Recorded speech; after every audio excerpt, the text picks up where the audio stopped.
आज का विश्लेषण शुरू करते हैं।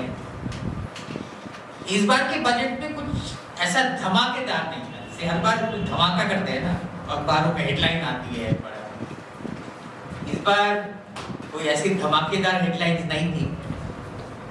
और उसका कारण ये है कि वित्त मंत्री ने अपने भाषण में पहले, हम उसका यदि ऑनलाइन देखेंगे तो पहले जो 3-4 पेज है उसमें हर तबके को कुछ ना कुछ वायदा किया। विकसित भारत होने वाला है, उसमें इतनी प्रॉमिसेस हैं, उसमें किसानों के लिए फलाह है, स्मॉल स्केल इंडस्ट्री के लिए, लोगों के लिए, ब्ला ब्ला ब्ला, मतलब हर तबके को कुछ ना कुछ दिया है। तो वाकई बजट में क्या है या देश की अर्थव्यवस्था की वास्तविक स्थिति क्या है, उस पर आज हम चर्चा करेंगे। तो जैसे कल्याणी ने बोला, शुरू में ही बजट में ये चर्चा है कि भारत दुनिया की सबसे तेजी से विकसित होने वाली अर्थव्यवस्था में, और इकोनॉमिक सर्वे जो बजट के ठीक एक दिन पहले आता है उसमें, और पिछले साल के इकोनॉमिक सर्वे में, और तमाम जो बुद्धिजीवी बोल रहे हैं उनका कहना है कि बस भारत $5 ट्रिलियन इकोनॉमी होने ही जा रहा है। अभी 3.7 है, 5 ट्रिलियन होने ही वाला है। और बस आप देखते रहिए, कोई बोल रहा है 2030 में, तो कोई बोल रहा है 2032 में 10 ट्रिलियन हो जाएगा। और उसके बाद कंपटीशन लगा है, कोई बोल रहा है बस $35 ट्रिलियन होने वाली है। नीति आयोग ने दस्तावेज निकाल दिया है कि भाई भारत जो है वो विकसित देशों की श्रेणी में 2047 में आ जाएगा। फिर बीच बीच में ये भी पढ़ने को आपको मिलेगा कि भारत दुनिया की 5वीं सबसे बड़ी अर्थव्यवस्था हो गई है और बस अब तीसरी होने। खैर, उसमें इतना ही इंटरेस्टिंग बात है,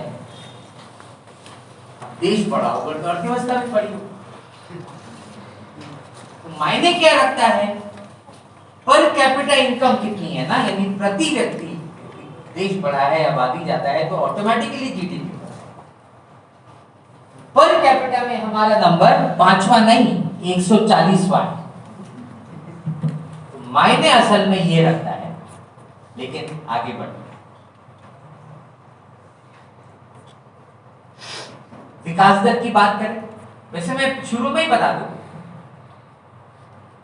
कि विकास दर कोई भी देश की अर्थव्यवस्था का कोई अच्छा मानदंड आज नहीं रह गया, क्योंकि जीडीपी जिस तरह से मेजर करते हैं, से उदाहरण के लिए यदि कोई इंडस्ट्री नदी को पॉल्यूट कर रही होगी, तो क्योंकि पॉल्यूशन साफ करने को भी लोगों को काम पे लगाना पड़ेगा, तो वहां भी रोजगार जनरेट होगा, इकोनॉमी जनरेट होगी। तो नदी आप पॉल्यूट करोगे तो उससे जीडीपी घटता नहीं है, बढ़ता है। तो यही बहुत ही अजीब, जैसे वो आए हुए हमारे दोस्त पौड़, वो क्या बाल बाल की रोड बनाने जा रहे हैं, उससे जीडीपी कम नहीं होगा, बढ़ेगा। क्योंकि पेड़ कटेंगे, फिर आप उस पेड़ को बेचोगे, उसका बिजनेस होगा, रास्ता बनेगा, उसके बाद दुकानें खुलेंगी, होटल खुलेंगे, सब कुछ होगा, यानी जीडीपी काफी बढ़ेगा। यानी अपने साथी मूर्ख ही हैं जो उसका विरोध कर रहे हैं। तो जीडीपी की परिभाषा आज की दुनिया हर समय नहीं, विशेषकर पिछले 30 सालों में जिस तरह से जीडीपी, जिस तरह से अर्थव्यवस्था चल रही है, उसमें एक्चुअली जीडीपी अर्थव्यवस्था कैसे चल रही है उसका वो मानक नहीं हो सकता, उसका वो एक बैरोमीटर नहीं हो सकता। और इसीलिए कुछ साल पहले फ्रांस के राष्ट्रपति ने इस पर एक कमीशन बिठाया था, उसमें भारत के अमर्त्य सेन और दुनिया के और दो सबसे नामी गिरामी अर्थशास्त्री उस कमीशन के चेयरपर्सन थे। और उन्होंने ये कहा कि ह्यूमन डेवलपमेंट इंडेक्स जैसी चीजें, कि भाई देश में गरीबी कितनी है, देश में बेरोजगारी कितनी है, उससे आप अंदाज लगाइए कि अर्थव्यवस्था कितना अच्छा चल रही है। जीडीपी कोई बहुत अच्छा मानदंड नहीं। तो मतलब मैं अभी जीडीपी की चर्चा करने वाला हूं, तो उसके पहले मैं क्वालिफाई कर दे रहा हूं कि अब मैं जो मेन स्ट्रीम इकोनॉमिस्ट बात करते हैं उन्हीं की भाषा में बात करता हूँ। मेरे को मेरी भाषा में इस्तेमाल बात करना हो तो मैं वहां से शुरू भी नहीं करता, लेकिन चलिए उन्हीं की भाषा से अंदाज लगाने की कोशिश की जाए। वो कह रहे हैं कि भारत हल्का सा थोड़ा इकोनॉमी ग्रोथ रेट थोड़ा कम हो गया है, इस साल 6.4 ग्रोथ रेट एक्सपेक्टेड है 2024-25 का, लेकिन पिछले 5 साल का एवरेज निकालें तो 5.1% ही है। 5.1% कोई बहुत ज्यादा ग्रोथ रेट कैसे हो सकता है? मैं आज ही चेक किया, वो दुनिया के अलग अलग देशों की अर्थव्यवस्थाएं, अपने बाजू का बांग्लादेश का भी ग्रोथ रेट इससे ज्यादा है। तमाम देशों के ग्रोथ रेट 5.1 एवरेज से ज्यादा है। ये ना सिर्फ आपकी अज्ञानता का फायदा उठाते हैं। अखबार देंगे नहीं बाजू के देशों की अर्थव्यवस्था है, आपको भी मालूम नहीं होगा कि बाजू के देशों की अर्थव्यवस्थाओं का ग्रोथ रेट क्या है। आप भी मान लेंगे कि हाँ बहुत अच्छा ग्रोथ रेट है। लेकिन एक और इंटरेस्टिंग आंकड़ा, ये तो मैं शॉक्ड ही रह गया जब मैंने कैलकुलेट किया, वो ये है एवरेज ग्रोथ रेट मोदी के 11 सालों का और उसके पहले का यूपीए का ग्रोथ रेट में, यूपीए का ग्रोथ रेट अब उनके ग्रोथ रेट से काफी ज्यादा हो गया है। 6.7 है यूपीए का ग्रोथ रेट और मोदी का ग्रोथ रेट 6% पर आ गया एवरेज। इतना फर्क है, उनका 10 साल और इनके 10 साल। कोई भी अखबार ने इसकी चर्चा नहीं की। और ये तब जब ये दोनों ग्रोथ रेट मैनिपुलेटेड है। पिछले साल हमने अपने बजट भाषण में इस पे चर्चा की थी।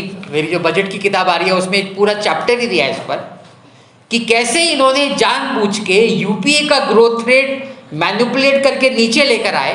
3 बार आंकड़े बदले और तीसरी बार फाइनली वो नीचे लेकर आने में सफल हुए। यूपीए का नीचे दिखाया और बीजेपी का ऊपर दिखाया। ये 2019 की बात मैं कर रहा हूं। तो यूपीए का जबरदस्ती नीचे लाया हुआ ग्रोथ रेट भी आज मोदी के जबरदस्ती ऊपर ले जाए गए ग्रोथ रेट से ज्यादा है। ये इनकी इकोनॉमी की असलियत है। इन्हीं के मानदंडों से, हमारे मानदंड तो अलग हैं, उस पर हम आज थोड़ी चर्चा करेंगे कि हम कैसे जज करें कोई भी इकोनॉमी को। ये वही वो जो फ्रॉड की, वो जो ऊपर वाली ब्लैक लाइन है वो ऑफिशियल ग्रोथ रेट है। और इन्होंने जो जीपी हर साल जीडीपी को मैनिपुलेट करके जबरदस्ती ऊपर दिखाते हैं, उस पर सरकार के ऑफिशियल अर्थशास्त्री, यानी जो इनका जो चीफ इकोनॉमिक एडवाइजर था जो अब छोड़कर विदेश चला गया है, इन सारे लोगों के स्टेटमेंट्स और उनके एनालिसिस को यदि मैंने इकट्ठा किया है तो पिछले साल मैंने विस्तार से दिखाया, इस साल उस पर मैं ज़्यादा फोकस नहीं कर रहा। तो ऊपर black line official GDP growth rate है और नीचे वाला ब्लू और रेड लाइंस ये हमारा एस्टिमेट है। दो इसलिए कि एक एक्चुअली जो ब्लू वाला है वो असल वाला है, लेकिन मैंने ब्लू वाले को भी थोड़ी छूट देकर, कितनी भी छूट दे दो तो वो रेड लाइन से ऊपर जाता ही।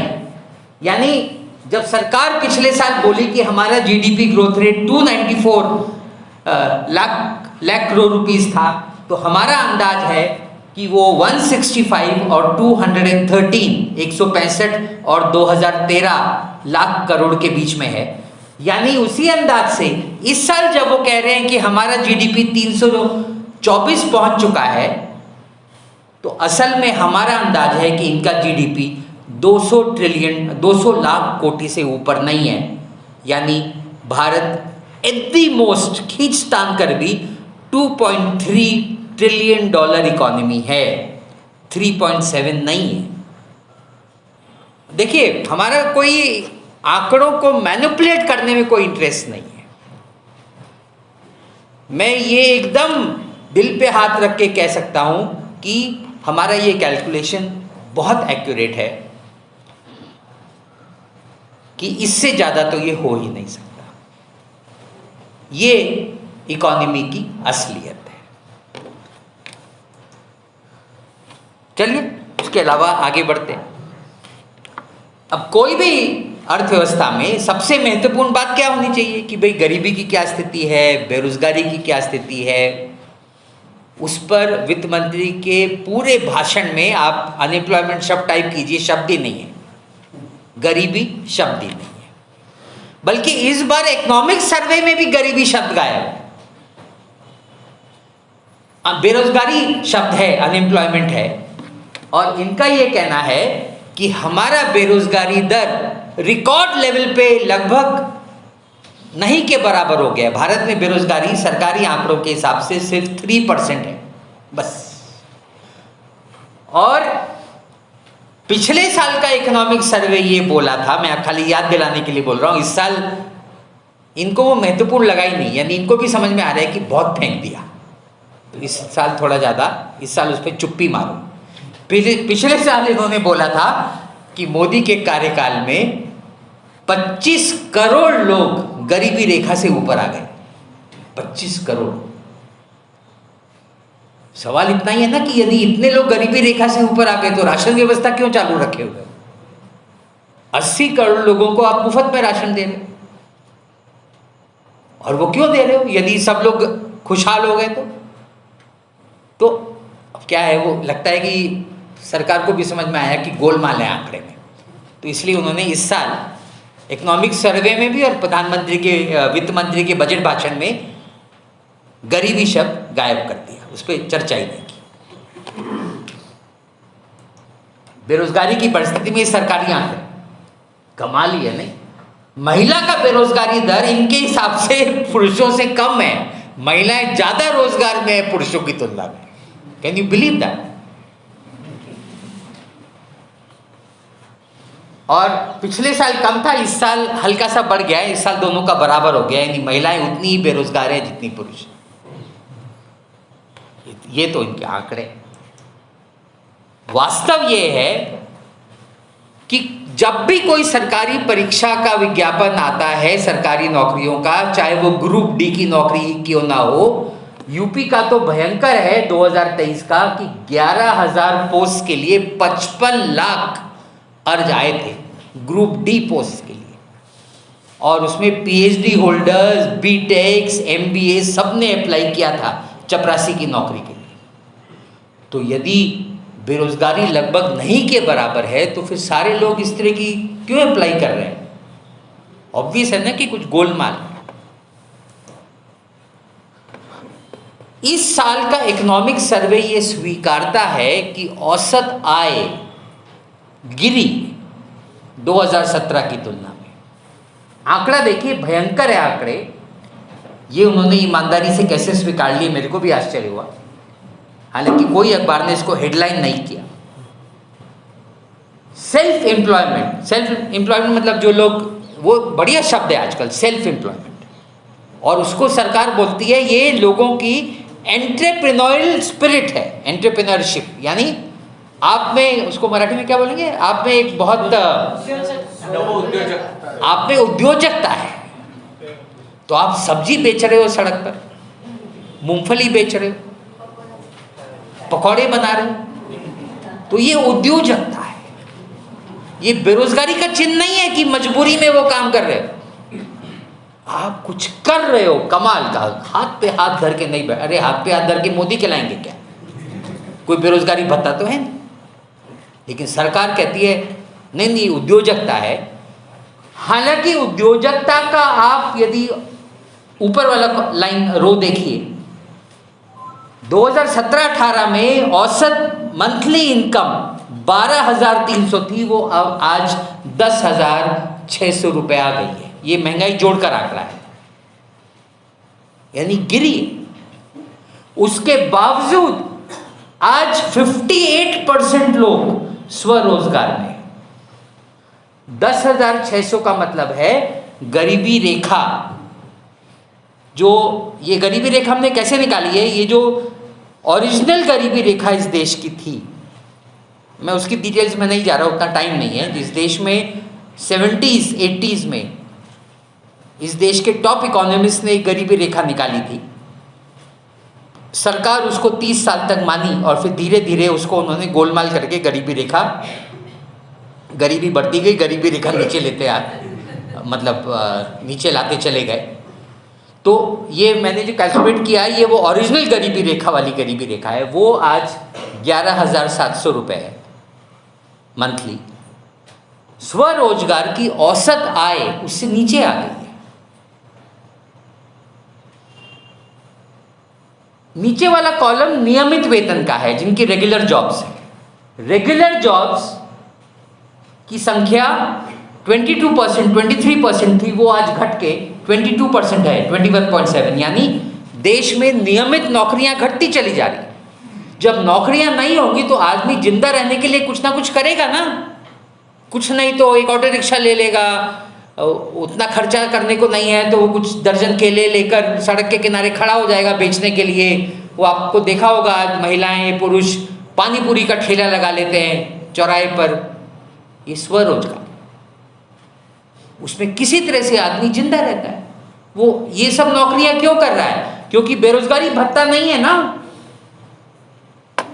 और दुनिया का कोई भी ढंग का देश इन सारे लोगों को रोजगार में नहीं मानता, इनको बेरोजगारों की संख्या में जोड़ता है। तो यदि इन सारे लोगों को बेरोजगारों में जोड़ लिया जाए तो हमने हमारी किताब में काफ़ी एक्सटेंसिव कैलकुलेशंस दिखाए हैं कि बेरोजगारी का दर मिनिमम 50 to 60% पहुंच जाता है, और महिलाओं का बेरोजगारी का दर पुरुषों से काफ़ी ज़्यादा है। सिर्फ 17-18% महिलाएं नौकरियों में हैं किसी भी तरह के काम में, 80% बेरोजगारी है। ये आलम है बेरोजगारी। लेकिन इस पूरे मुद्दे पर हमारे बजट के भाषण में, इकोनॉमिक सर्वे में इन रियलिटीज़ पर कोई चर्चा नहीं है।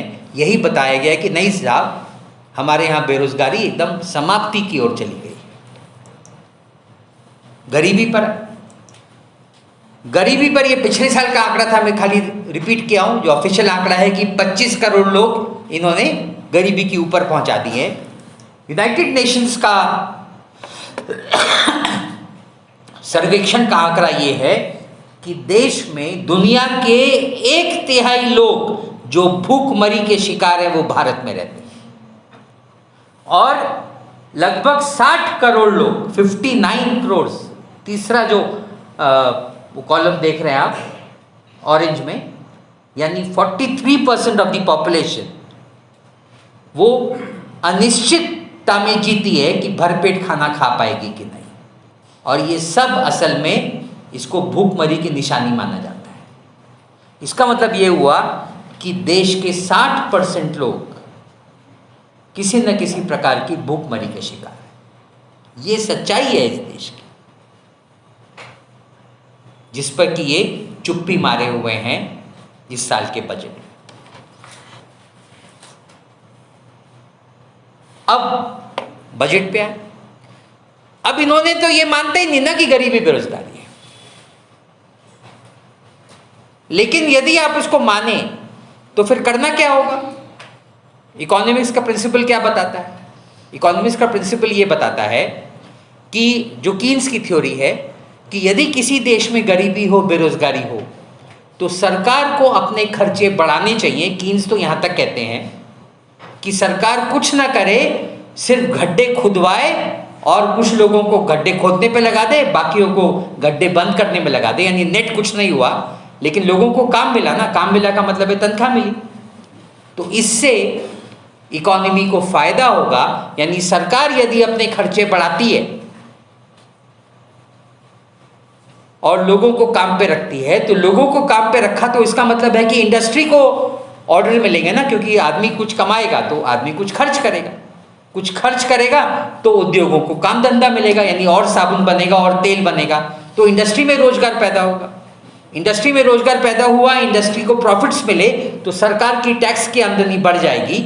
यानी सरकार ने यदि कर्जा लेकर या नोट छाप के खर्चे बढ़ाए तो इस तरह से घुमा फिराकर वापस इकोनॉमी को बूस्ट मिल जाता है, जिससे कि सरकार को आमदनी बढ़ जाती है और जो आपने कर्जा लिया या नोट छापे वो पैसा आपके पास वापस आ जाता है। यानी सरकार को नुकसान नहीं होता, इकोनॉमी को फ़ायदा हो जाता है। तो ये बेसिक कीनीशियन इकोनॉमिक्स है।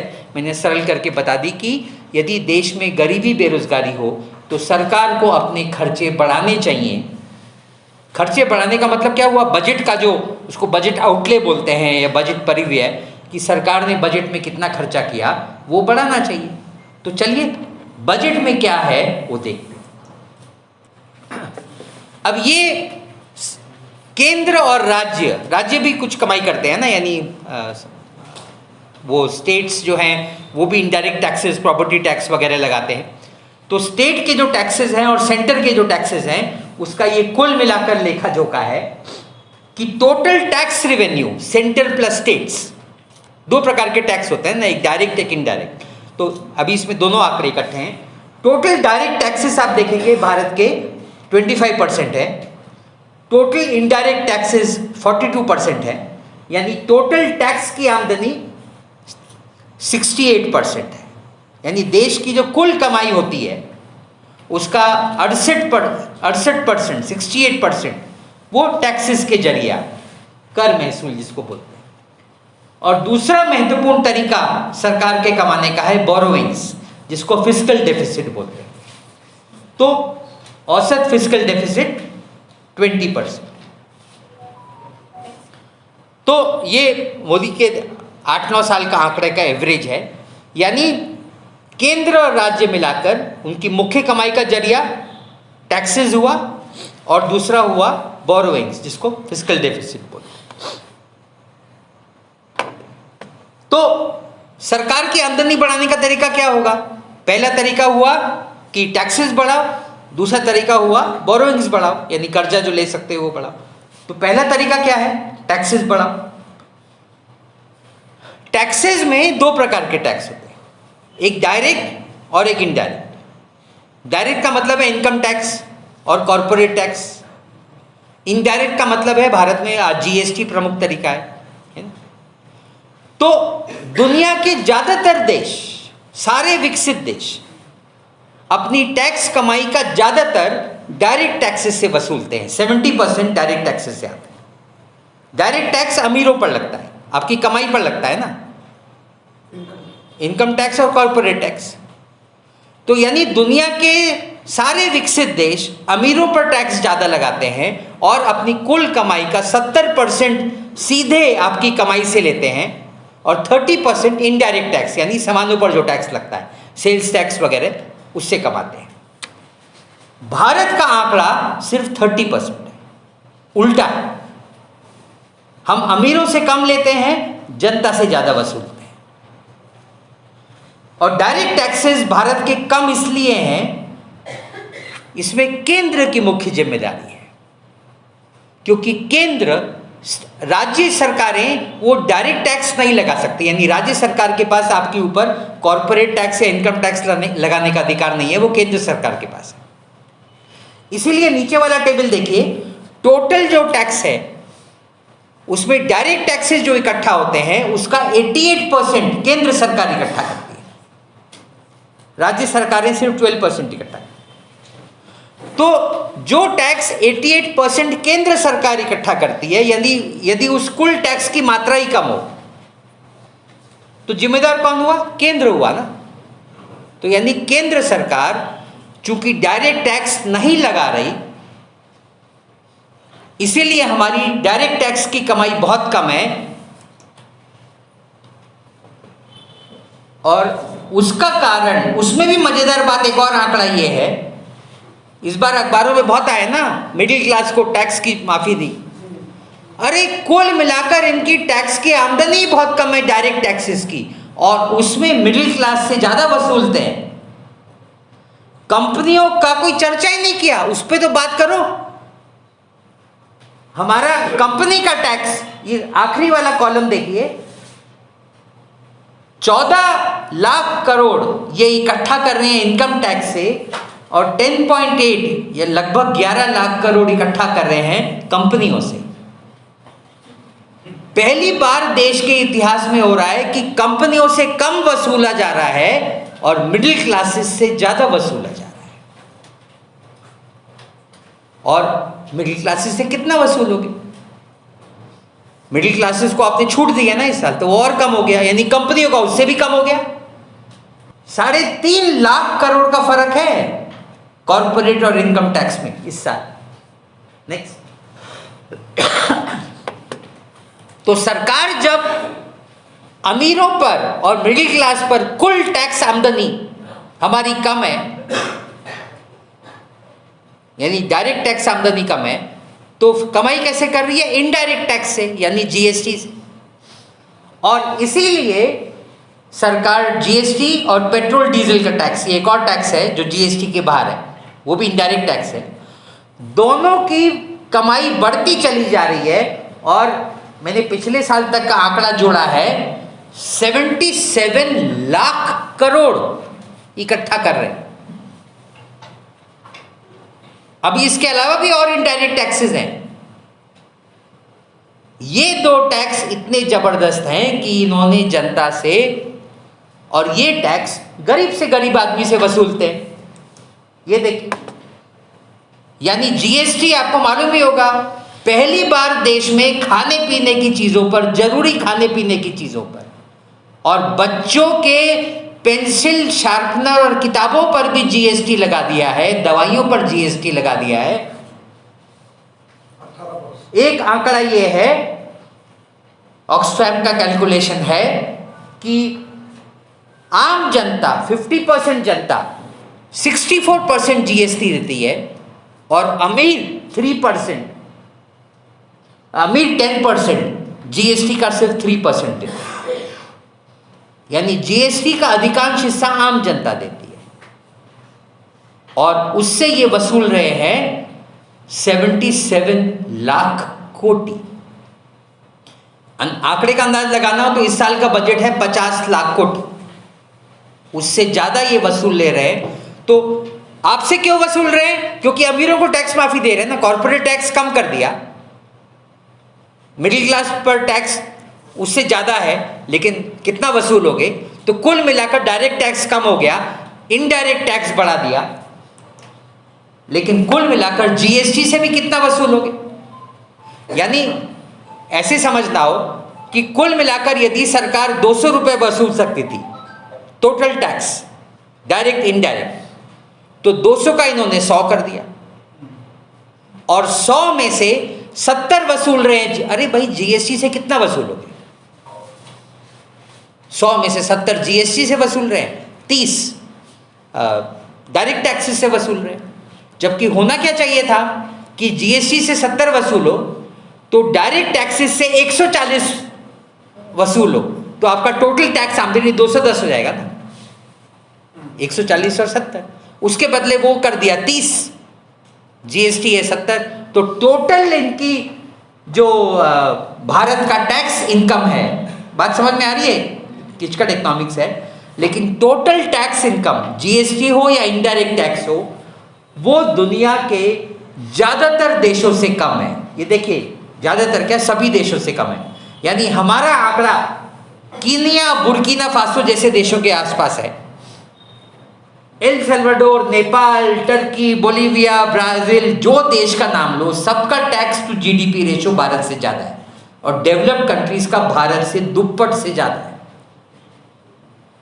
सारे देश टैक्सेस ज्यादा वसूलते हैं, हम टैक्सेस उतना वसूल ही नहीं पा रहे, क्योंकि हम अमीरों पर टैक्स लगाने को तैयार ही नहीं है, विशेषकर कॉर्पोरेट हाउसेस पर।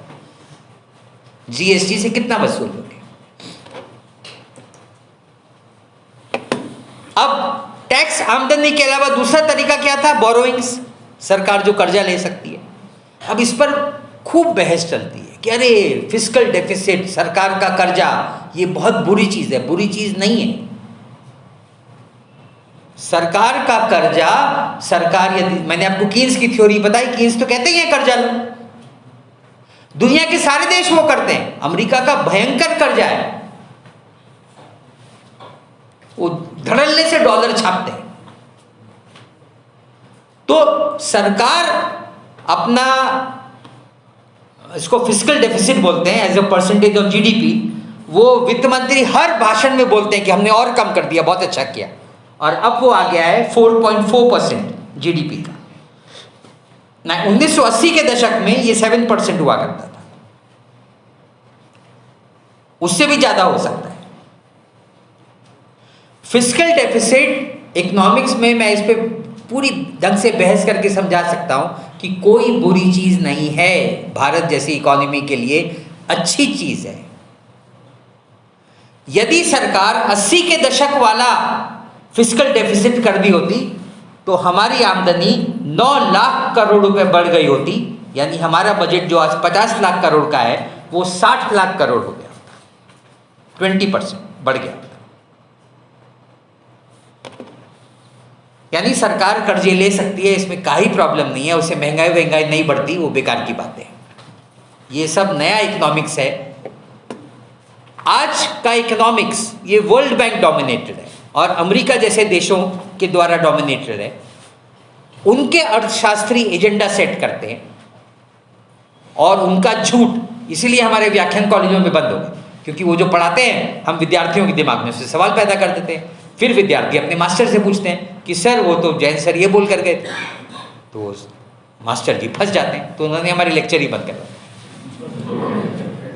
यानी फिस्कल डेफिसिट बढ़ाना कोई बुरी बात नहीं है। यदि ये 1980 में भारत का जितना फिस्कल डेफिसिट था उतना बढ़ा दिए होते तो हमारा बजट घाटा, हमारा सरकार की आमदनी 10 लाख करोड़ रुपए से बढ़ गई होती, यानी 20% बजट हमारा बढ़ गया। तो कुल मिलाकर क्योंकि सरकार ये सब नहीं कर रही, तो कुल सरकार की जो आमदनी है सारे स्रोतों से दुनिया का औसत 40% के आसपास है, हमारा सिर्फ 20% है as a proportion of GDP. यानी भारत सरकार चाहे तो अपनी आमदनी, और आमदनी इज इक्वल टू खर्च, अपनी आमदनी और खर्चा दुप्पट कर सकती है। इस साल का बजट 50 लाख करोड़ का है, 100 लाख करोड़ पहुंच सकता था। ये रियलिटी है। चार्ट देख रहे हैं ना, फ्रांस का 52% है, हमारा 20 है।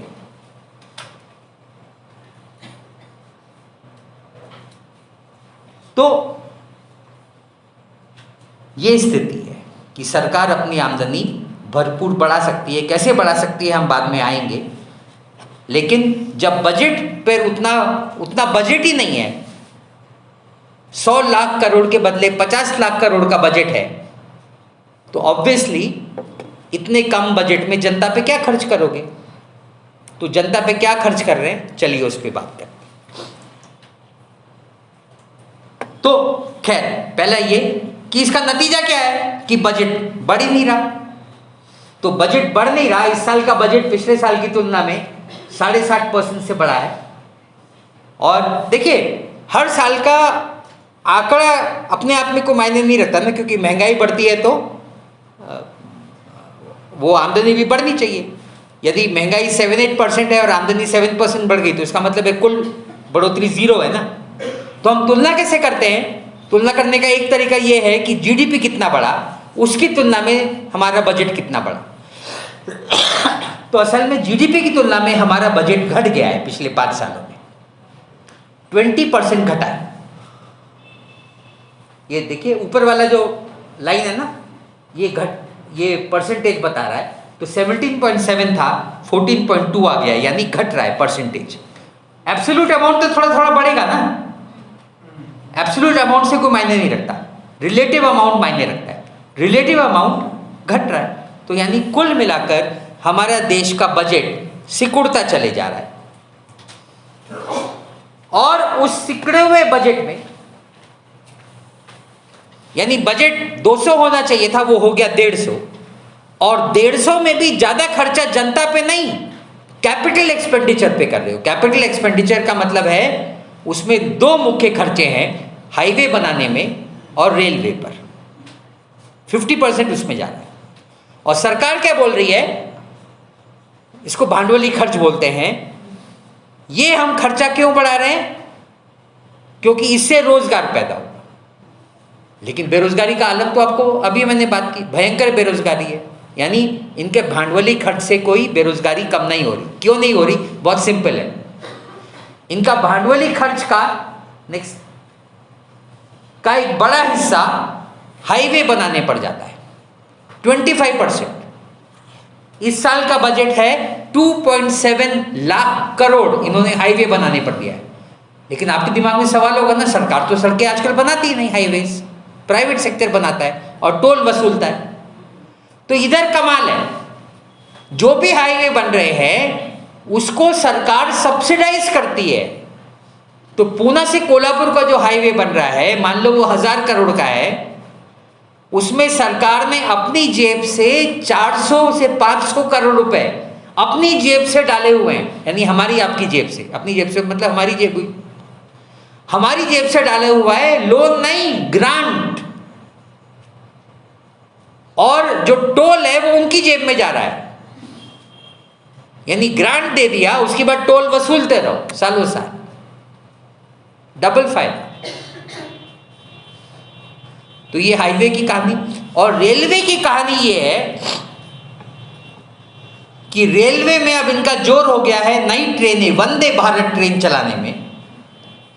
आपको ये बता दें, लेकिन वंदे भारत ट्रेन की स्पीड, मैक्सिमम स्पीड बहुत पहले ही भारत ने प्राप्त कर ली थी। वो ज़्यादा फास्ट ट्रेन नहीं है, वही पहले वाली train 130 kilometre upper limit set किया हुआ पर आवर। तो वंदे भारत ट्रेन और एक बुलेट ट्रेन, वो पता नहीं कितनी तेज चलेगी। ये ट्रेनें चलाने में इनका सारा रेलवे का बजट जा रहा है। रेलवे के लिए जो बेसिक है ट्रैक मेंटेनेंस, स्पीड क्यों नहीं बढ़ा पा रहे? क्योंकि ट्रैक मेंटेनेंस नहीं कर रहे। ट्रैक मेंटेन नहीं कर पा रहे तो इनके एक्सीडेंट्स रिकॉर्ड लेवल पे पहुंचे हुए हैं। अखबार एक्सीडेंट्स की चर्चा ही नहीं कर रहे। रेलवे की परिभाषा में हर साल 44 सीरियस एक्सीडेंट्स हर साल हो रहे हैं, हर महीने 3 से 4 एक्सीडेंट्स। ये इस देश में कभी नहीं हुआ। क्यों?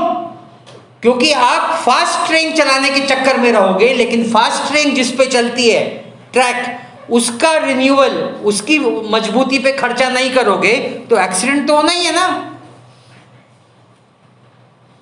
ट्रैक क्रैक कर जाता है, ऊपर से सेफ्टी सिस्टम कवच नाम से आ गया है, उस पर ये खर्चा ही करने को तैयार नहीं है, लागू ही करने को तैयार नहीं है, क्योंकि वंदे भारत की प्रायोरिटी है, क्योंकि मोदी जी को उसका उद्घाटन करना है। हर वंदे भारत ट्रेन प्रधानमंत्री के पास इतनी फुर्सत है कि वो उद्घाटन कर देते हैं।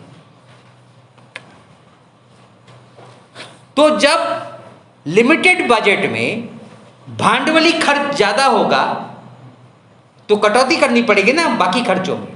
तो कटौती किधर हो रही है?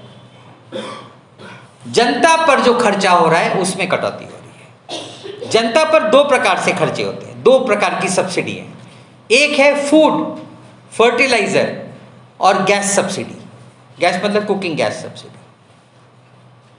तो तीनों का एक अलग से आंकड़ा बजट में आता है।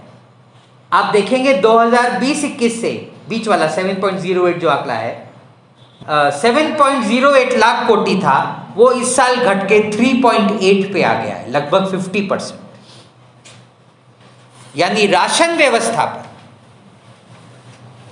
गैस की सब्सिडी पर और फर्टिलाइजर सब्सिडी पर सरकार का बजट लगभग 50% आ गया है। As a percentage of GDP और कम हो गया है, उससे भी कम है पिछले 5 सालों में।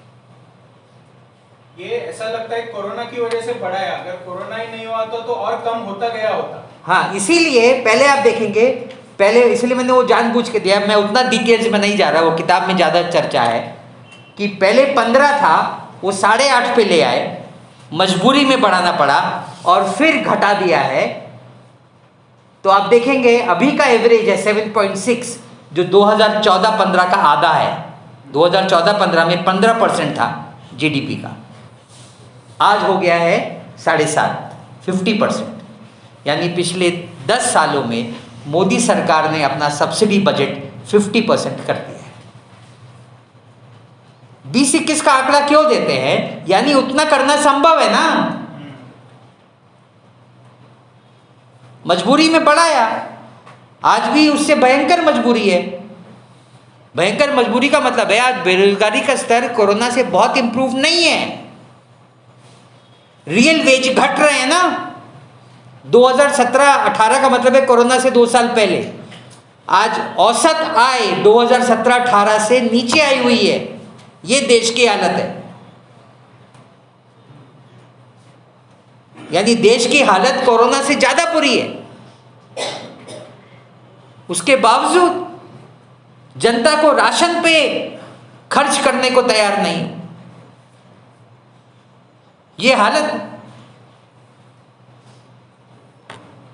इस पे कोई बात ही नहीं, इस पे हेडलाइन नहीं बनती कि राशन का बजट कम हो गया। उस पे आगे बात करेंगे।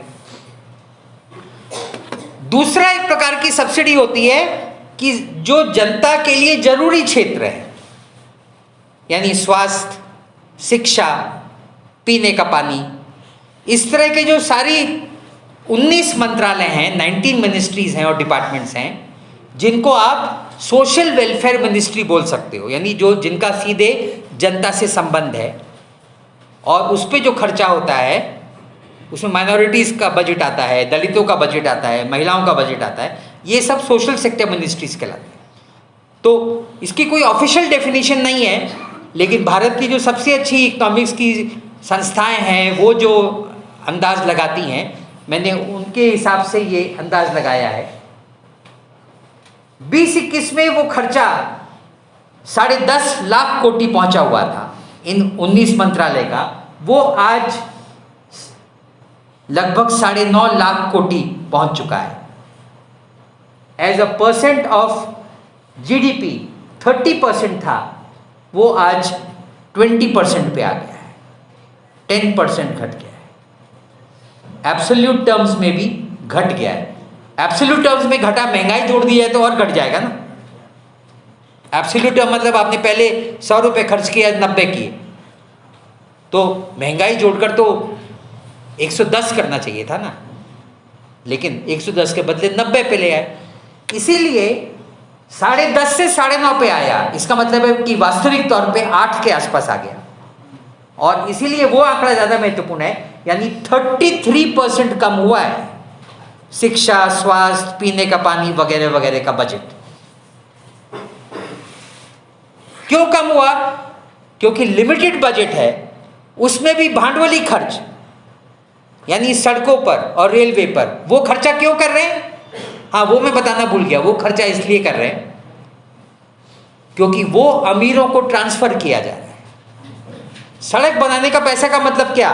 बड़ी सड़क बनाने वाली कंपनियों को पैसे दे रहे हो ना। रेलवे पे खर्चा करने का मतलब क्या? अब सारी ट्रेनें, रेलवे प्राइवेटाइज हो रही है, Tejas train, railway station private, Adani वगैरह को पैसे दिए जा रहे हैं। प्राइवेट करने के नाम पर एक्चुअली सरकार प्राइवेट कंपनियों को, पीपीपी उसको बोलते हैं, पब्लिक प्राइवेट पार्टनरशिप। तो आज प्राइवेटाइजेशन नहीं होता, पब्लिक प्रॉपर्टी प्राइवेट वाले को चलाने को दी जाती है और उसकी मदद करने के लिए सरकार पैसे देती है। ये है पीपीपी। यानी मजेदार है ना। तो आपको भी दे सकती थी सरकार को ही पैसे देने चलाने के लिए, तो आप भी चला सकते हो ना। हमारे साथी बैठे हुए हैं, बहुत काबिल वो है, इंजीनियर हैं, तो सब चला सकते हैं। इनको दे दिए होते पीपीपी मॉडल पर तो ज़्यादा फायदा हो गया होता, लेकिन ये देंगे अडानी को पीपीपी मॉडल पर। हाँ, तो पहला परिणाम क्या हुआ?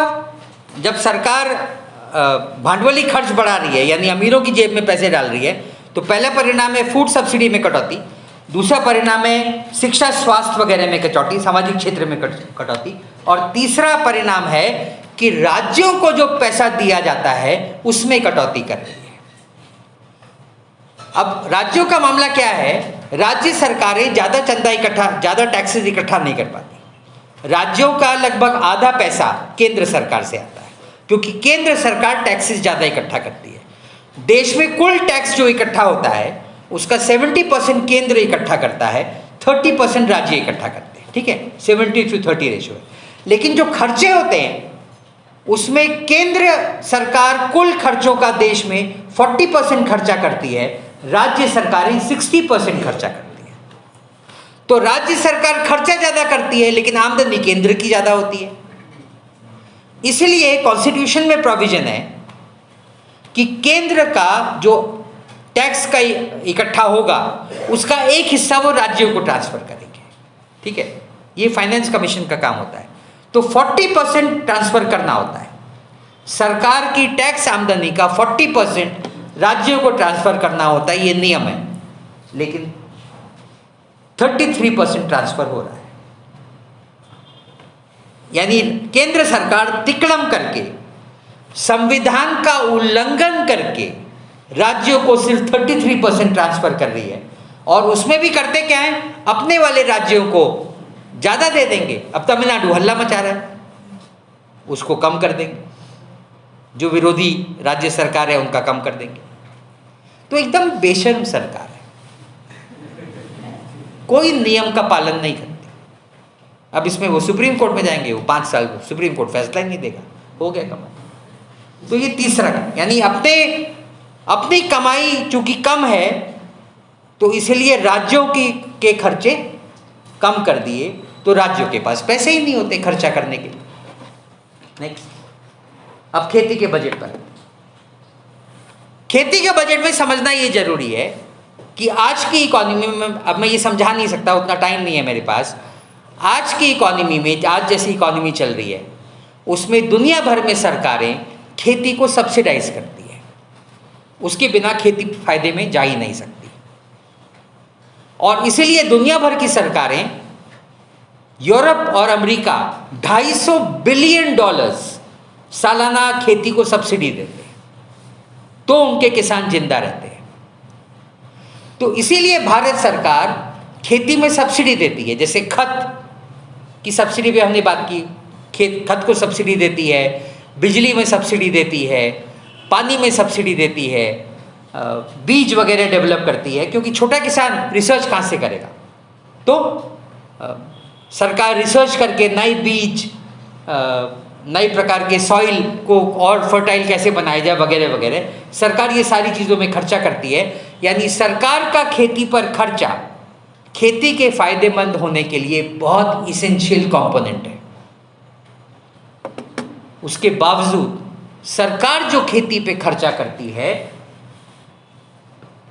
देश की आधी आबादी खेती पे जिंदा रहती है, लेकिन खेती पर बजट का सिर्फ 2.9% खर्च होता है।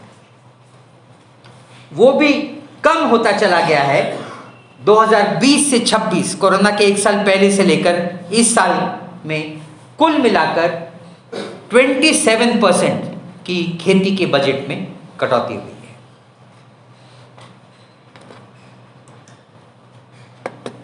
खेती से जुड़े और भी मंत्रालय हैं। एक खत की सब्सिडी पे हमने बात की, खत की सब्सिडी में कटौती हुई है। पिछले 3 सालों में लगभग 50% सब्सिडी में कटौती हो गई। एक दूसरा मंत्रालय है, उसको बोलते हैं ग्रामीण विकास मंत्रालय, मिनिस्ट्री ऑफ रूरल डेवलपमेंट।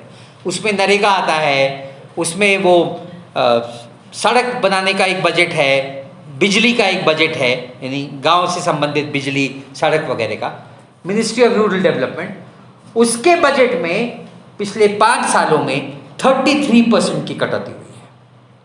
तो खेती से जुड़े 2 जो सबसे महत्वपूर्ण मंत्रालय हैं उनके बजट में कटौती हुई है। और उसके अलावा फूड सब्सिडी में कटौती हुई है, जो हमने पहले बात की। फूड सब्सिडी खेती से जुड़ी है, क्योंकि फूड सब्सिडी का मतलब राशन व्यवस्था।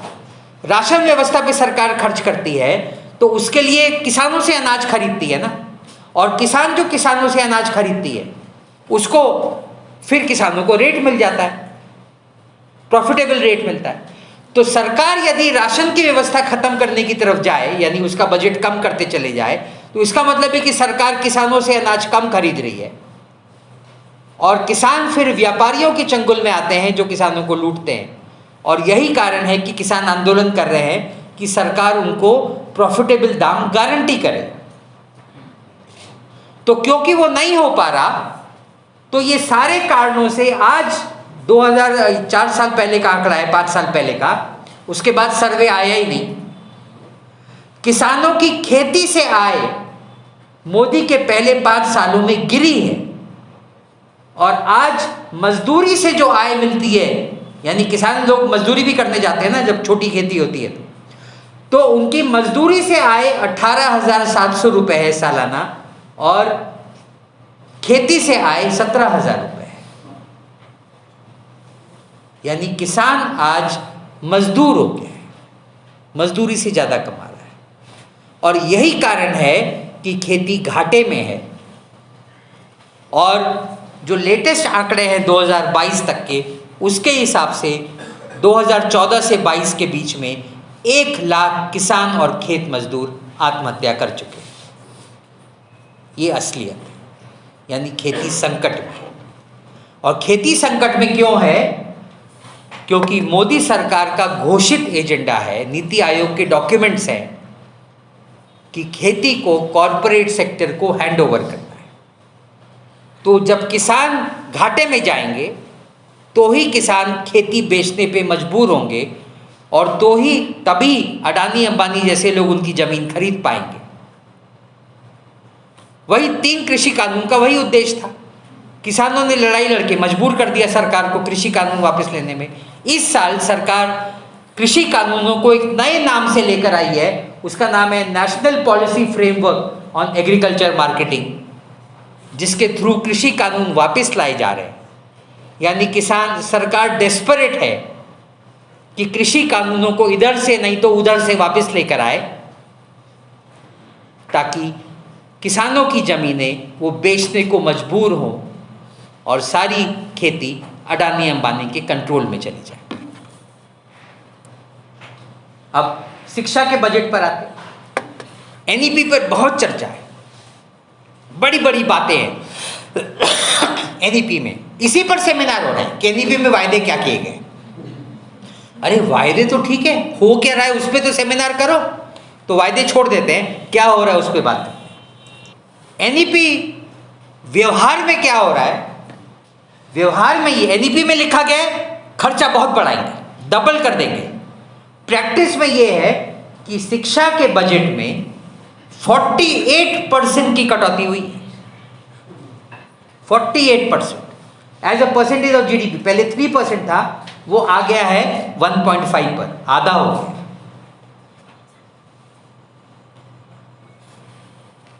अब ये ध्यान रखिए, स्कूल पर, यानी पहली सरकार है आज़ादी के बाद, जो बच्चों पर जो खर्चा होता है उसमें कटौती 50% कटौती कर दी है ये सरकार। लेकिन उससे भी मजेदार बात, जो शिक्षा का लिमिटेड बजट है उसका 29% सिर्फ केंद्रीय विद्यालय, नवोदय विद्यालय और एक नया स्कूल खोल दिया है पीएम श्री विद्यालय। हर चीज प्रधानमंत्री के नाम पर होती है ना, तो प्रधानमंत्री श्री विद्यालय। ये देश के जो कुल स्कूल्स हैं उनका 1% है, ये 3 मिलाकर 1% स्कूल, जिसमें 2% बच्चे पढ़ते हैं, उस पर स्कूल के कम बजट का 28% खर्चा हो रहा है। यानी बाकी स्कूलों पर जिसमें 99% बच्चे पढ़ते हैं उसके बजट में 50% नहीं 70% कटौती हो गई है। पॉइंट समझ? ये हाल। सरकार ने अभी रिपोर्ट जारी की है, कोई हेडलाइन नहीं बना, कि देश में 1 लाख स्कूल हैं, इसमें प्राइमरी से लेकर हायर सेकेंडरी 12वीं तक वाले स्कूल हैं। एक 10वीं के स्कूल में एक टीचर पढ़ाता है, पहली से 10वीं के स्कूल में एक टीचर है, और ऐसे 1 लाख एकल शिक्षक स्कूल हैं जिनमें 39 लाख विद्यार्थी पढ़ते हैं। ये सरकार स्वीकारती है और इस पे देश में हल्ला नहीं मचता।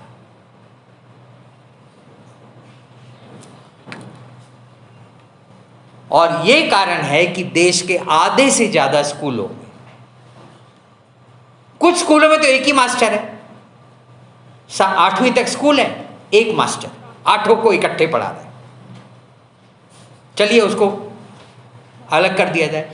लेकिन बाकी स्कूलों में भी आधे स्कूल ऐसे हैं जिनमें कई क्लासों को इकट्ठा करके एक ही मास्टर पढ़ाता है। ये देश के स्कूलों की हालत।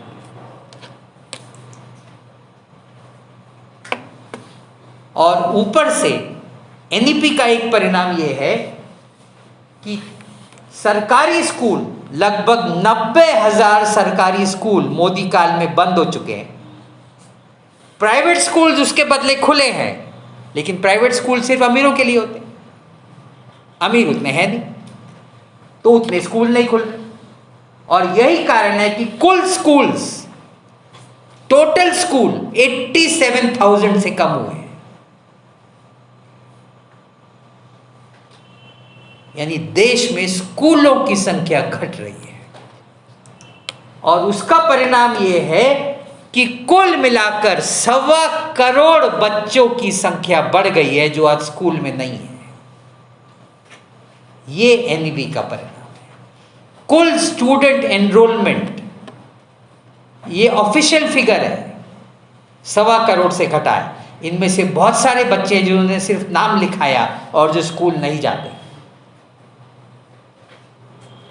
यानी जो लड़ाई आजादी की लड़ाई में लड़ी गई थी कि सारे बच्चों को, उस समय का नारा ये था कि कम से कम सारे बच्चों को प्राइमरी शिक्षा मिले, और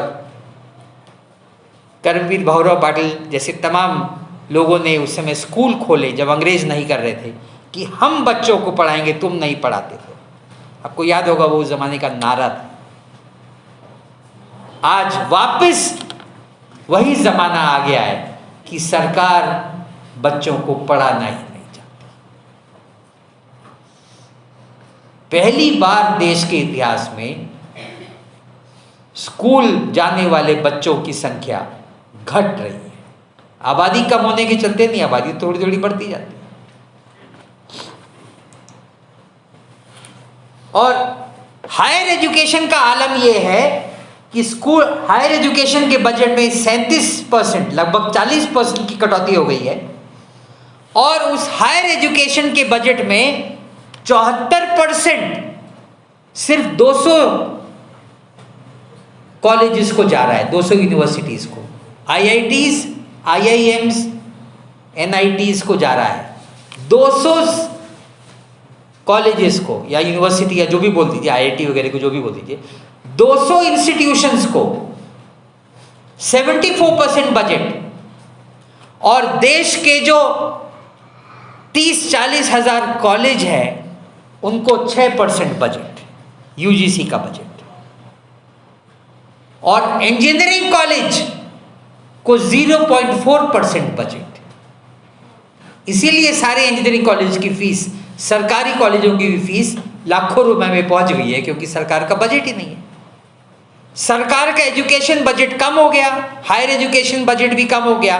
100 रुपए था वो 60 रुपए पर आ गया, और 60 रुपए में से 50 रुपए सिर्फ IITs, IIMs को जा रहा है।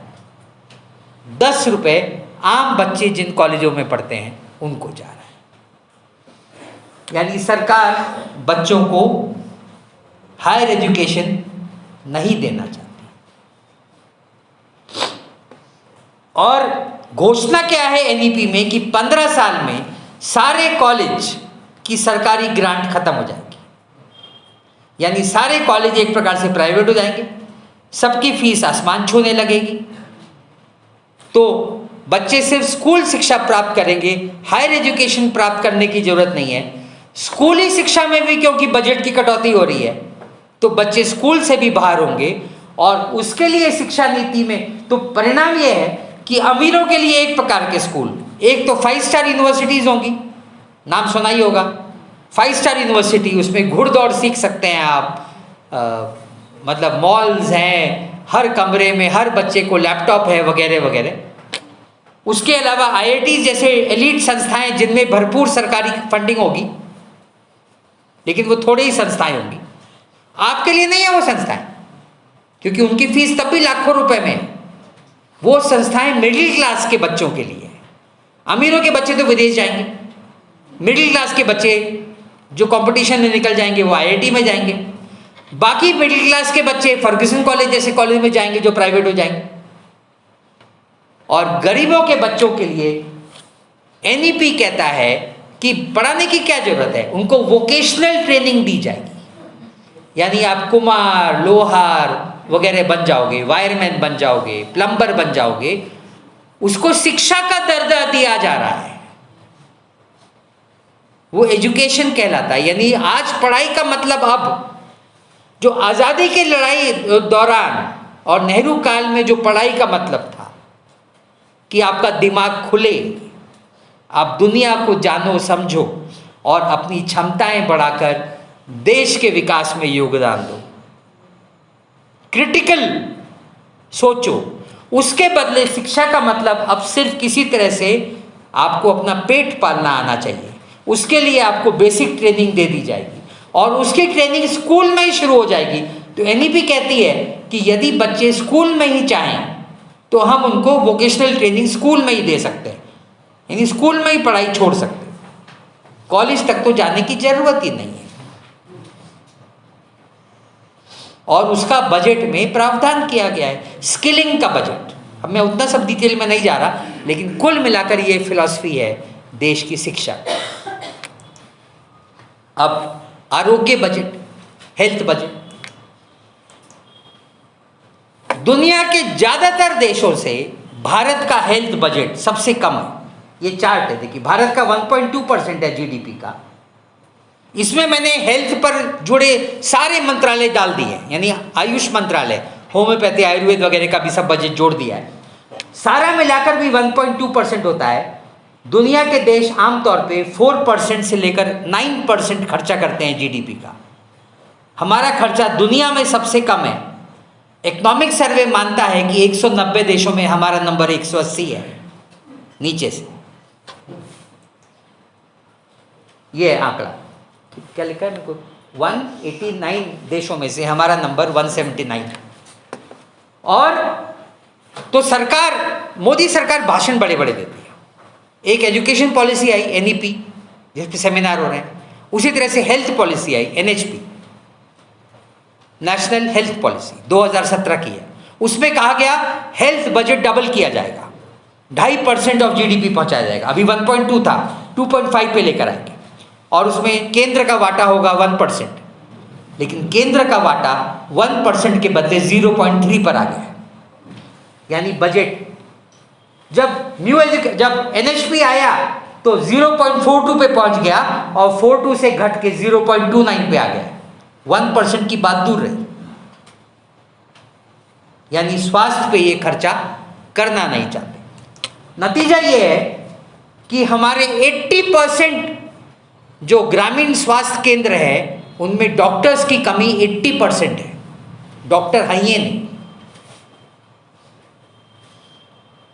20% स्वास्थ्य केंद्र हैं जिनमें बिजली और पानी नहीं है यार।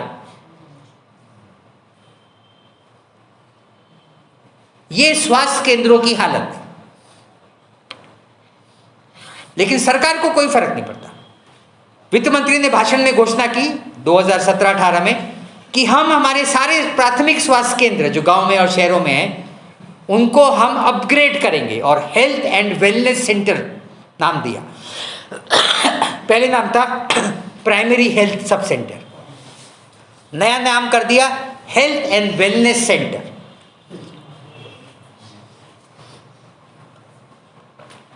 और हेल्थ एंड वेलनेस सेंटर का मतलब है उसमें उन्होंने घोषणा की दवाइयां मिलेंगी, फला होगा, ठिकाना होगा, बहुत सारी सेवाएं मिलेंगी। तो खर्चा करना पड़ेगा ना। बजट में खर्चा तो घट रहा है, यानी खर्चा तो किया नहीं। तो भी सरकार ने 2022 में घोषणा कर दी सारे 1.5 लाख ग्रामीण स्वास्थ्य केंद्र हेल्थ एंड वेलनेस सेंटर में बदल दिए गए हैं, घोषणा हुई। और पिछले साल हेल्थ एंड वेलनेस सेंटर का नाम बदल के कर दिया गया आरोग्य मंदिर, आयुष्मान आरोग्य मंदिर। तो नाम अपग्रेड होता गया है, बजट नीचे जा रहा है। और चूंकि अखबारों को नाम से मतलब है, मीडिया में सिर्फ नाम का प्रचार होता है, जैसे एनएचपी पर सेमिनार हो रहे हैं, लेकिन एनएचपी में क्या होता है वो कोई चर्चा नहीं करता। एनएचपी में, सॉरी एनईपी में, शिक्षा नीति में, मैं एक दिल्ली में सेमिनार में अटेंड करने गया, अम्बेडकर यूनिवर्सिटी में, न्यू एजुकेशन पॉलिसी पर सेमिनार, 5 वाइस चांसलर्स आए थे। 2 दिन तक सब बात करते रहे कि एनईपी में कितनी अच्छी अच्छी बातें की गई हैं। सबसे अंत में मेरे को बोलने को दिया गया, मैंने इतना ही बोला कि आपकी बातें बहुत अच्छी थी, ये प्रैक्टिस में ये हो रहा है। सेमिनार खत्म हो गया उसके बाद, वाइंड अप, क्योंकि कुछ बोलने को था ही। ये असलियत है। उसी तरह से शिक्षा आश्वास नीति आ गई, उसमें बड़ी बड़ी बातें, व्यवहार में क्या हो रहा है, ये असलियत है। और यही कारण है कि भारत बीमारियों की राजधानी है। कोरोना में हाहाकार मचा था। कोरोना से ज़्यादा लोग इस देश में टीबी से मरते हैं और डायरिया से मरते हैं। हल्ला क्यों नहीं मचता? क्योंकि वो गरीब लोग मरते हैं। कोरोना में हल्ला मचा क्योंकि उसमें अमीर भी मरे, तो अखबारों को फोकस करना पड़ा।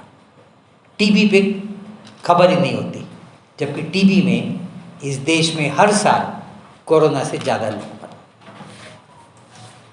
24 लाख लोग ऐसे हैं, सरकार स्वीकारती है, जो बिना इलाज के हर साल मर जाते हैं। 24 लाख, ये ऑफिशियल फिगर है। तो अब पोषण बजट पे है, न्यूट्रिशन बजट, कि जो लोग भूखमरी के शिकार हैं उनके लिए आप क्या करते हो, या महिलाएं, गरोदर महिलाएं, जो समाज का सबसे सेंसिटिव तबका है, क्योंकि उसमें भविष्य की पीढ़ी तैयार हो रही है। तो कोई भी समाज सबसे ज़्यादा अपनी गरोदर महिलाएं और नवजात शिशुओं पर ख्याल देता है, क्योंकि नवजात शिशु को जैसा पोषण मिलेगा वैसा वो बड़ा होगा। यदि पहले 5 सालों में वो माल न्यूट्रिशन का शिकार हुआ तो जिंदगी भर उसकी भरपाई नहीं हो सकती। आपका दिमाग उतना विकसित हो ही नहीं पाएगा। इसीलिए पोषण बजट, न्यूट्रिशन बजट इंपॉर्टेंट होता है। उसका आंकड़ा ये है, पहला अन्न अनुदान पे हमने बात कर ही ली है कि सब्सिडी में 74% कटौती हो गई है। आगे आंगनवाड़ी सेवाओं के बजट में 33% की कटौती हो गई। इन्होंने एक स्कीम अनाउंस की थी यूपीए सरकार ने आखिरी साल में, कि सारी गरोदर महिलाओं को हर साल एक बच्चा पैदा होने पर 6,000 रुपये देंगे, ताकि वो थोड़ा अपना, उस समय जो आपको एक्स्ट्रा खाने पीने की ज़रूरत है, बच्चे का ख्याल करने की ज़रूरत है, 6,000 रुपये कोई बहुत बड़ी रकम नहीं है। 6,000 रुपये देंगे। ये सरकार वो भी देने को तैयार नहीं। इनके ऑफिशियल आंकड़े ये हैं कि सारी गरोदर महिलाएं, प्रेग्नेंट महिलाओं में से मुश्किल से 25% को ये पैसे दे पा रहे हैं। बजट ही एलोकेट नहीं करते। 9,000 करोड़ रुपए का बजट होना चाहिए, बजट एलोकेशन मुश्किल से 1,500 से 2,000 करोड़ रुपए होता है, पैसे ही नहीं सैंक्शन करते। और तीसरा है मिड डे मील, यानी ये देश अपने, इन्होंने घोषणा की कि हम स्कूलों में बच्चों को दोपहर में खाना देंगे, उसका भी बजट 32% की कटौती हो गई है 10 साल में। कुल पोषण बजट टोटल जीडीपी का टोटल बजट का 0.7% है बस। यानी ये सब बड़ी बड़ी बातें करते हैं कि हम सबका विकास, सबका साथ, और उसमें फिर एक विशेष धर्म के लिए ज़्यादा प्रचार करते हैं। इनको किसी से कोई मतलब नहीं है, इनको लोगों से कोई मतलब नहीं। लोगों को बेवकूफ़ बनाओ, सब कुंभ में जाए डुबकी लगाने, और बाकी भूख से मर जाए। ये रियलिटी। महिलाओं का बजट, उस पर हेडलाइंस बनता है। पिछले साल के बजट में हेडलाइन बना, इस बार क्यों नहीं दिया पता नहीं, क्योंकि इस बार का जेंडर बजट पिछले साल से भी ज़्यादा है। तो जेंडर बजट इस साल 4.5 लाख कोटी है, बहुत बड़ी रकम होती है। तो कहने को बहुत बड़ा जेंडर बजट, और टोटल बजट का लगभग 9% पहुंच चुका है। तो हेडलाइन बनना चाहिए था। शायद सरकार को भी समझ में आ रहा है कि आलोचनाएं हो रही हैं, तो हेडलाइन नहीं बनाए, क्योंकि फिर फोकस चला जाएगा ना कि आप एक्चुअली क्या कर रहे हो। तो एक्चुअली क्या कर रहे हो देखिए, एक्चुअली ये है कि इस बजट में से अधिकांश योजनाएं फर्जी हैं।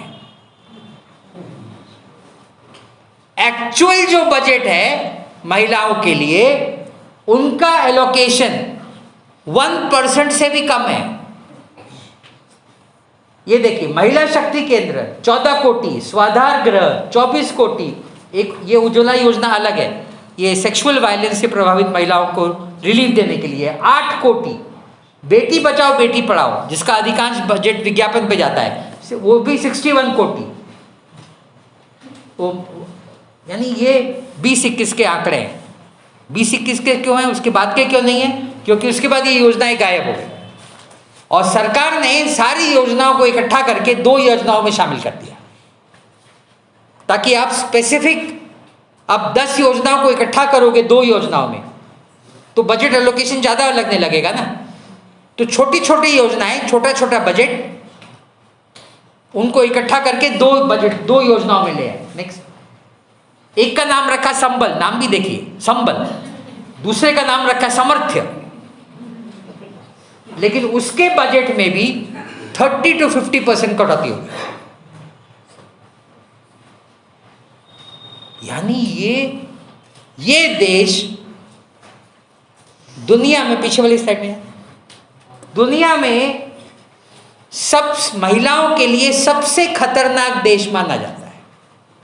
हर साल 4.5 लाख महिलाएं गर्भ के समय मारी जाती हैं, या तो गर्भ में ही या पैदा होने के बाद 4.5, और बच गई तो बड़े होने तक न जाने कितने प्रकार की सेक्सुअल वायलेंस का शिकार होते हैं।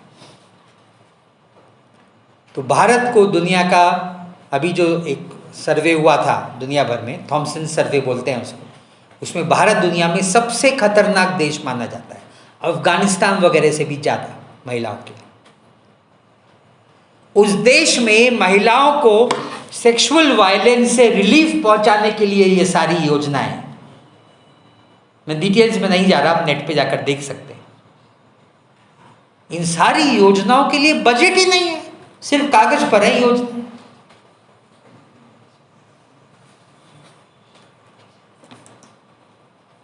अब दलित बजट, आदिवासी बजट और अल्पसंख्यकों के लिए बजट, एक अलग से दलित बजट होता है और एक अलग से आदिवासी बजट होता है।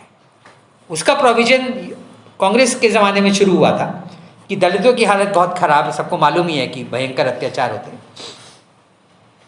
तो उसका उन्होंने एक अलग से योजना घोषित की कि हर मंत्रालय एक लिमिटेड फंड्स, दलितों की आबादी में उनका जितना हिस्सा है और आदिवासियों की आबादी में उनका जितना हिस्सा है, दलितों की आबादी 16% है, आदिवासियों की 8%।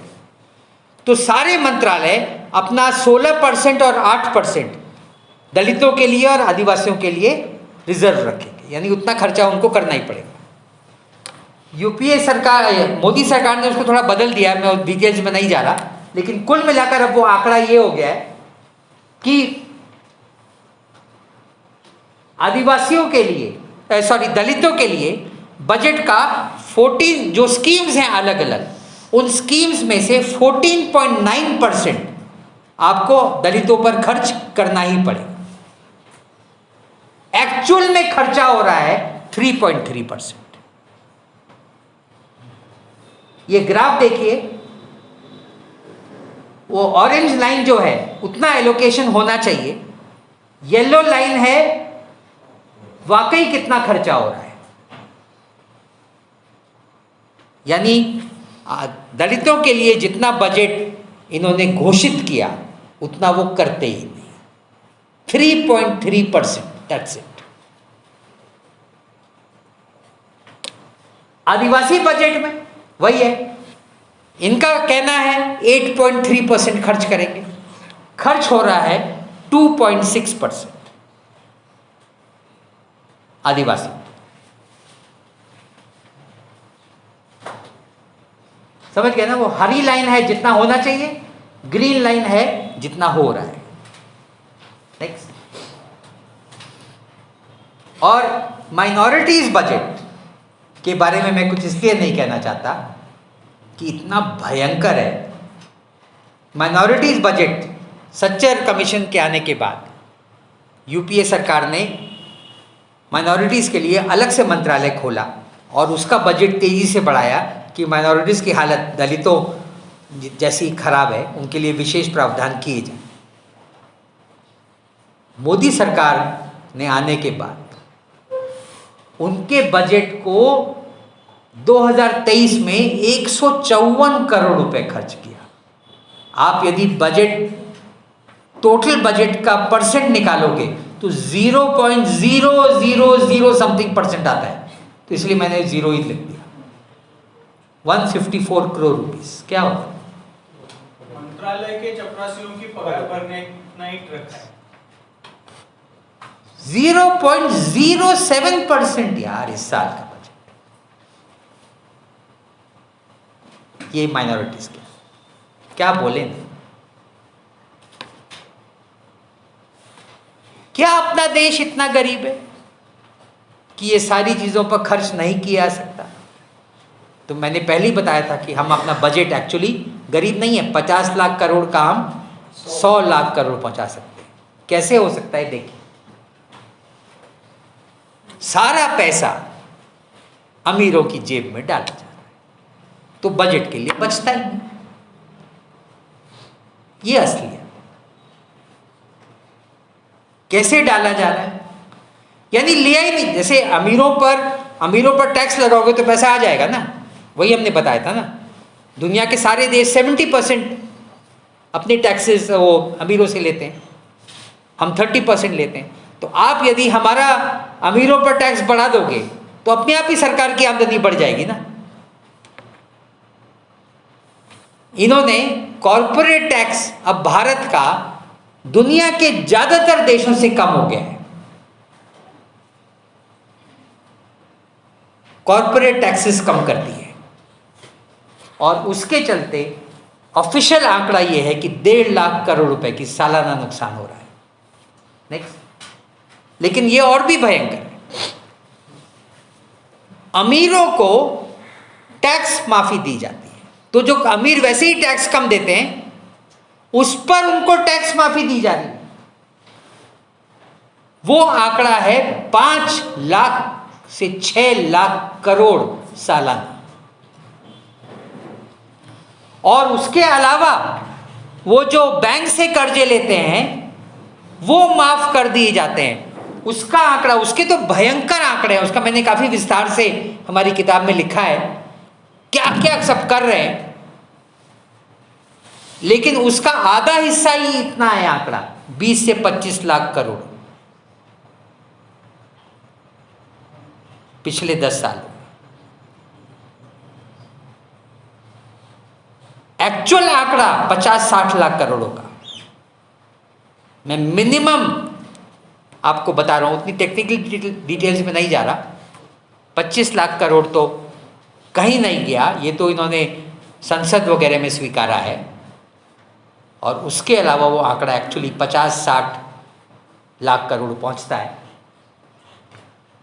लेकिन उसके अलावा जब आप हाईवे बनाते हो, जो मैंने आपको आंकड़ा बताया था, सरकारी पैसा उनको ग्रांट में देते हो, स्कूल को नहीं देते, हाईवे बनाने को देते। बुलेट ट्रेन 2 लाख करोड़ रुपए की आ रही है। यानी वो क्या है? प्राइवेट सेक्टर नहीं बना रहा, प्राइवेट कंपनी बना रही है जिसको सरकार फंड कर रही है। 2 लाख करोड़ रुपए सरकारी तिजोरी से बुलेट ट्रेन के लिए जाएंगे। प्राइवेट कंपनी उस ट्रेन को बनाएगी, यानी उसमें उसका प्रॉफिट शामिल होगा। और बाकी देश भर में एक्सीडेंट होते रहेंगे। उसके अलावा फिर ये हवाई अड्डे बेच रहे हैं प्राइवेट कंपनियों को। सारे बंदरगाह प्राइवेट कंपनियों को हैंडओवर कर दिए। बंदरगाह मतलब पोर्ट्स। तो सारे पब्लिक सेक्टर कंपनियां घाटे में प्राइवेट सेक्टर को दी जा रही हैं। एयर इंडिया इन्होंने बेची, तो लास्ट टाइम मैंने आंकड़े दिए थे, एयर इंडिया फ्री में दे दी और ऊपर से बजट में से 60,000 करोड़ रुपए भी सैंक्शन कर दिए और ऊपर से बैंक लोन सैंक्शन करते चले जा रहे हैं टाटा की मदद करने के लिए कि एयर इंडिया फायदे में जाए। तो यार देश की चला लेता, सरकारी चला ली होती। तो ये जो लाखों करोड़ रुपए, हमारा अंदाज है 10 से 15 लाख करोड़ सालाना सरकार सब्सिडी के रूप में दे रही है प्राइवेट कंपनीज को, और आखिर में इलेक्टोरल बॉन्ड स्कीम जो अब फिलहाल रद्द हो गई है, तो थोक भाव से कॉरपोरेट्स को पैसे दिए जा रहे हैं। ये करप्शन नहीं है, ये वो 50 रुपए नहीं है वो जो पुलिस वाला आपसे चौराहे पर लेते हैं और हम उस पर नाराज होते हैं। ये ऑफिशियल ट्रांसफर्स हैं।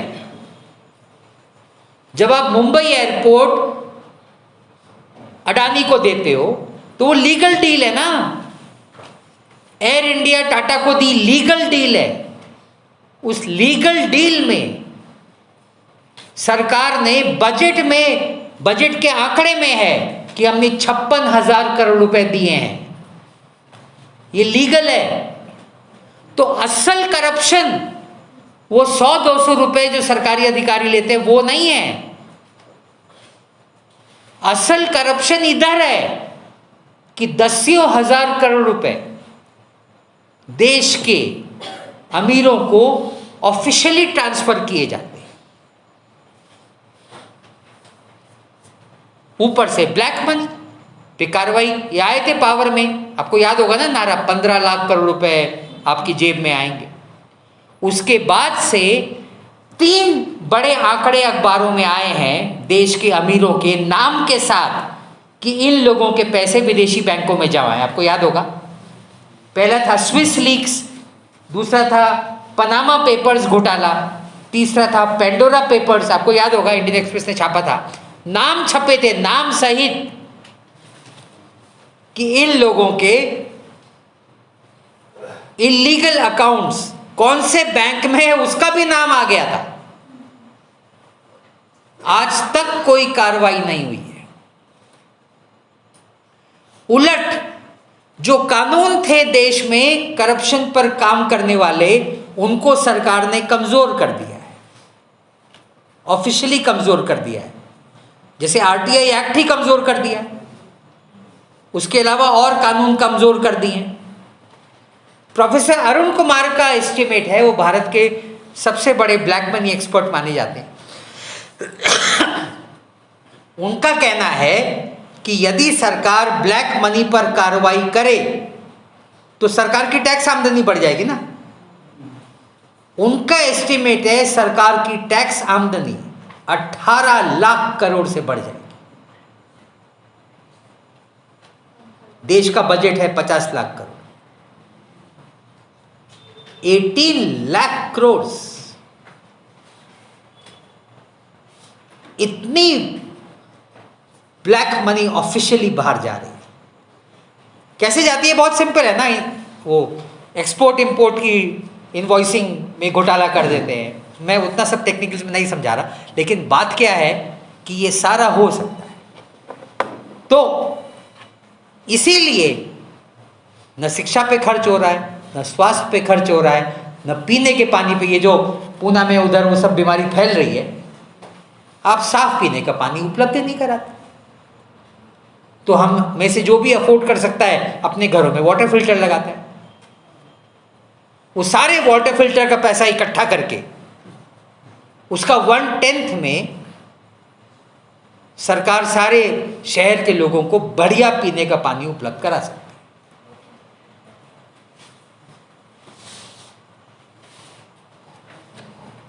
तो ये सारा जो नहीं हो रहा,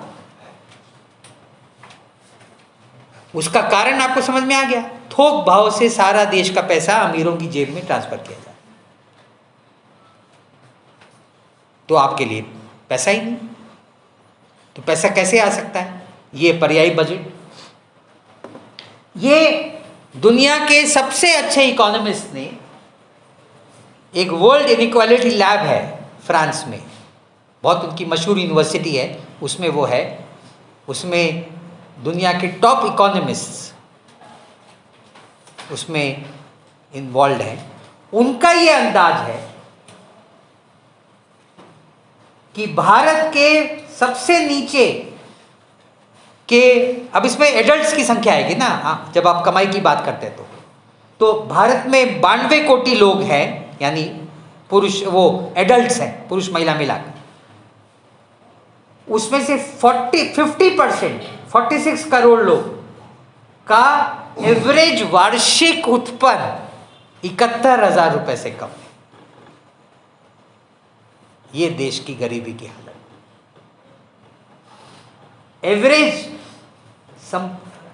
संपत्ति, बीच वाला कॉलम उत्पन्न है, इनकम है, आखिरी कॉलम संपत्ति है। उनके पास सिर्फ 1.7 लाख रुपए, करोड़ वरोड़ नहीं, 1.7 लाख उनकी औसत वेल्थ है।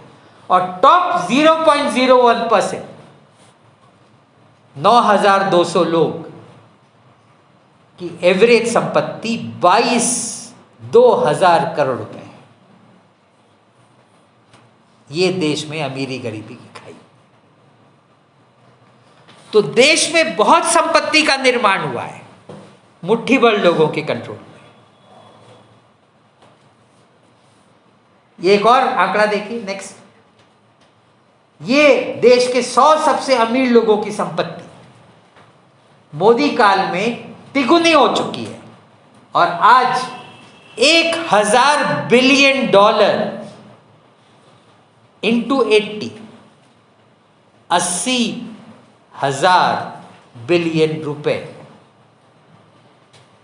बिलियन यानी 80,000, कितने जीरो हो गए, 800 लाख करोड़ रुपए देश के 100 सबसे अमीर लोगों के पास। ये फोर्ब्स का आंकड़ा है।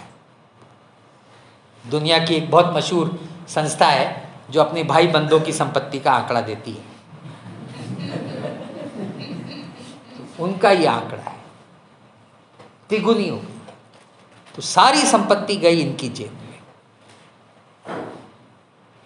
तो वो जो वर्ल्ड इनइक्वालिटी लैब है उसने अंदाज लगाया है कि देश के टॉप 0.04% लोग, यानी 3 लाख लोगों पर लगभग, यदि सरकार 3% वेल्थ टैक्स लगा दे कि भैया बहुत संपत्ति इकट्ठा हो गई है, 3% तो दे दिया करो सरकार को।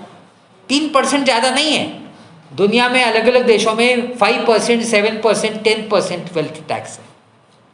हम तो सिर्फ 3% की बात ये कर रहे हैं। और जो उससे उनके भी बाप हैं अति श्रीमंत, वो 5% दे दिया करें। क्या फ़र्क पड़ेगा ना, यदि कई $बिलियन है तो हिसाब भी नहीं होगा, 5% दे दे। और तो 22 लाख करोड़ रुपए इकट्ठा होते हैं सरकार के पास। आज माइंड यू, आज दुनिया के मिलियनर्स ने लेटर जारी किया है कि दुनिया में गरीबी बढ़ रही है, आप हमारे ऊपर टैक्स बढ़ाइए। यस, डेवोस में जो वर्ल्ड इकोनॉमिक फोरम होता है उसमें दुनिया के करीब सारे बिलियनर्स नहीं, उनमें से कुछ थोड़े सोशल स्पिरिट वाले भी होते हैं ना, थोड़ा सा, तो उनमें से 70-80 लोग, बहुत नहीं, 70-80 दुनिया के अमीर लोगों ने लेटर जारी किया है। वो मैंने लेटर हमारी किताब में कोट किया, कहते हुए कि भाई हमारी संपत्ति बहुत बढ़ रही है, उस पर टैक्स तो लगाओ। तो अब जनता को फाइनेंस कर सकते हो। इतना आज अमीरी गरीबी की खाई ऑब्वियस हो गई है कि अमीर भी शर्माने लगे। तो 22 लाख कोटी उन पर, और वारसा कर का मतलब होता है अब जब डेथ हो जाती है तो अमीरों की संपत्ति पर फ्रांस, जापान वगैरह में वारसा कर है कि सारी संपत्ति बेटे को नहीं मिलती, 30%, 40% सरकार भी लेती है। इनहेरिटेंस टैक्स बोलते हैं। आम जनता पर नहीं, सबसे अमीरों पर। तो इनका कहना है कि 33% सबसे अमीरों पर लगा दो तो 1.5 लाख कोटी सरकार को मिलेगा। और उसके अलावा ये मैंने जोड़ दिया कि यार जो टैक्स माफ़ी दे रहे हो, लोन माफ़ी दे रहे हो, उसमें भी तो थोड़ा वापस ले लो, सारा कर्जा माफ़ करने की क्या जरूरत है। तो उससे सालाना आमदनी 10 लाख कोटी होगी, यानी सरकार का बजट 33 लाख करोड़ बढ़ सकता है। हो गया ना लगभग डबल, 50 लाख कोटी में 33 जुड़ गया।